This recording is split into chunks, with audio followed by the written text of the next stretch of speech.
By the time I got home, the sky was covered in clouds. The relief from the sun helped to cool down our nerves. Tinny was ready to kill someone when we left the restaurant, but when we got home, she just wanted a hug. Relica? What? What happened? Where did you get the scratch, Tinny? I'm sorry. I'm sorry for being such a brat. But he made me so angry! What? Who did? Scylla's brother. He ran into us at the restaurant. Didn't you like the restaurant, Tinny?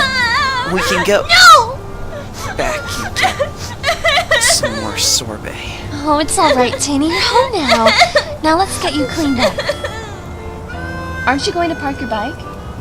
No. Eddie, where are you going? I didn't care where the road took me. I rode past the streets of the ghetto, beyond the city, and even followed the unpaved dirt roads. Soon after entering the grasslands, it began to rain. I finally stopped when I couldn't see much beyond the road of dirt and gravel. The warm rain trickled through my hair, and I looked about the grasslands, then threw myself to the rocky ground, sitting there, closing my eyes. Scylla kept coming to mind. I suddenly felt like a fool for leaving her without a word. She probably thought I was angry at her, and I just became more angry with myself as I thought about how angry she could be. I should have said something before leaving. Maybe it would have made the situation worse. Romaine could have heard something else about our plans. It didn't look like anyone had been out to the grasslands for a long time, especially since not many people had access to motor vehicles. I don't think I'd even been out so far from the city before. I got to my feet and looked further down the road. There was a building, a shack of some kind. Well, I was already out there, so I thought I'd check it out. The closer I got to the building, the less of a shack it appeared to be. The building was massive, and as soon as I noticed the tall sliding doors, I knew it was a hangar. I parked my bike by the wall of the building, not bothering to lock it since no one else was out there. The smaller door was locked, and since I didn't know how to pick locks, I just kicked it until it gave in.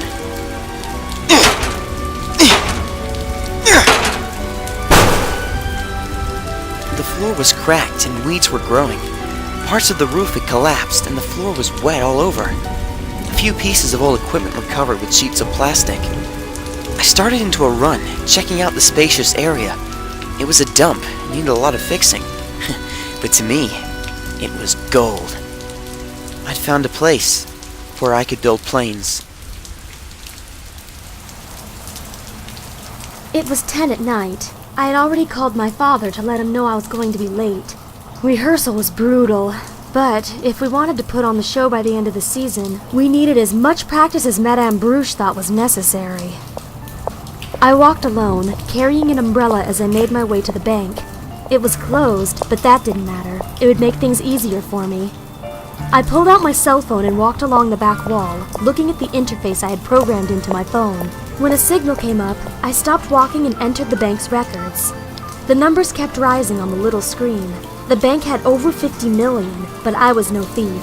I entered my father's account and stared at the amount we had saved up before I decided to transfer some money. 1, 0, 0, 0, 0. I thought about it, then pressed the last 0. After a few seconds, a message came on the screen. Transfer successful. After exiting the records, I closed my cell phone and placed it back into my purse. 100,000 points going to building a plane.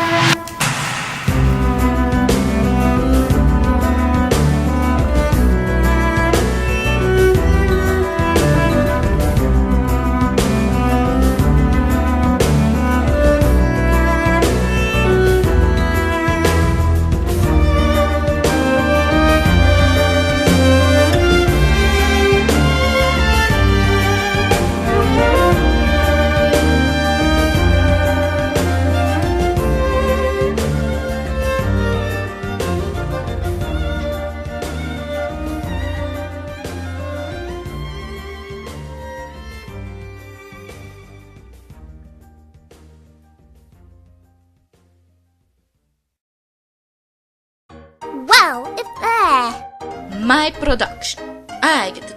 Oh, crap. Sorry. I just realized I have the fan on. Jeez, damn it!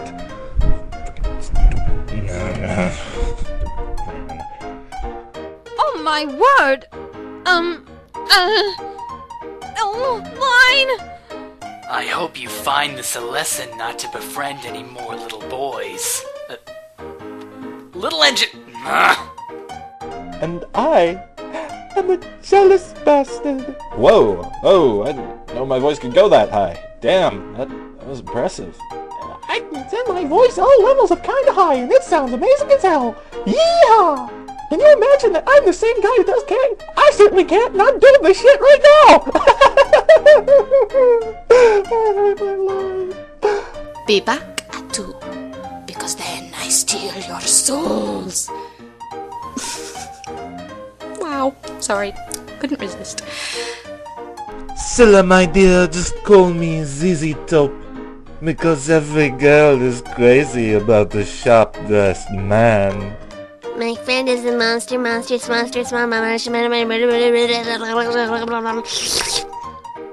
weirdo. And I... Oh, whoa! And I just kind of went cartoony there. Vermise O can't even put on a tutu properly. Much less keep it on. Sorry. I felt like saying that for some reason. And you dare try... Let me try that. Crazy old lady who goes to hookah parties. And you dare to try me...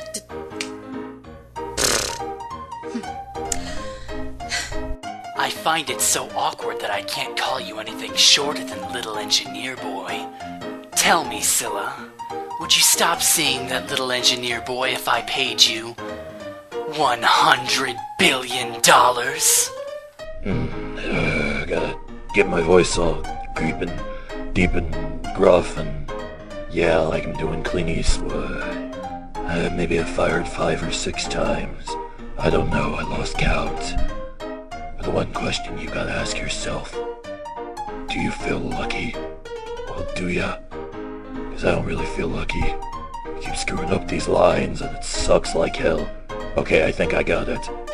Oh, the youth these days, they have absolutely no manners. Ow, I bit my tongue. Because your mother can't be proud of you, because she's dead. Isn't that right? The snort. It doesn't work! Shh, not so loud. Oh, Daru! I sound like a fool! It's kinda hard to laugh and speak at the same time. Oh yes, I have to call him Little Engineer Boy, even though that's more demeaning than insulting. Greasehead or Rust Bucket would be so much better. Let's try that out. My baby sister is still hanging out with elbow grease. Nah, forget it. I got to talk like I'm French and imagine baguettes and croissants and the Eiffel Tower and all that wonderful, magnificent French shit that I'm supposed to be channeling right now. But I'm not. Okay, I think I've got it now. Stay tuned. No, that still sounded too cartoony. That won't do it all. Okay, imagine you're France, you magnificent American bastard. Stay tuned. No, that's still not it. Stay tuned. No, not dramatic enough. You're supposed to be a dramatic prick, you freaking asshole. Stay tuned. No, that's not it either. In the next chapter of the Aviation Waltz. Even though I found a hangar, it's a mess. It needs a lot of work. While he tries to clean it up, my summer schedule gets even more hectic with rehearsals for the interlude to Night's End.